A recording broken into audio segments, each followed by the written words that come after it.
स्वतंत्र किशोर न्याय पुलिस यूनिट्र सदस्य मानक दायित्व और भूमिका उपरे एक दिनिकिया कर्मशाला अनुष्ठित। गजपति जिला पारलाखेमुंडीस्थ जिला परिषद सम्मेलन कक्ष ठारे आज शनिवार दिन स्वतंत्र किशोर न्याय पुलिस यूनिट्र सदस्य मानक दायित्व और भूमिका उपरे एक दिनिकिया कर्मशाला अनुष्ठित हो जाइछि।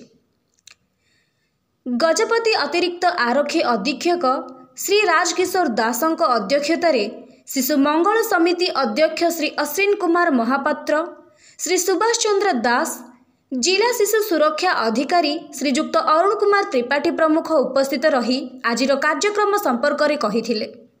शिशु को सरल बोली मनरे रखी तांकर कौनसी दोष को जानी मध्य शिशु को कठोर वाक्य व्यवहार न करिबा पई अनुरोध करिबा सहित शिशुर व्यवहार रे सुधार आनिबा पई समस्त को अनुरोध करथिले। एतिसह किशोरंग पाही रहिथिबा समस्त आईन संपर्क में आलोचना करा जायथिला।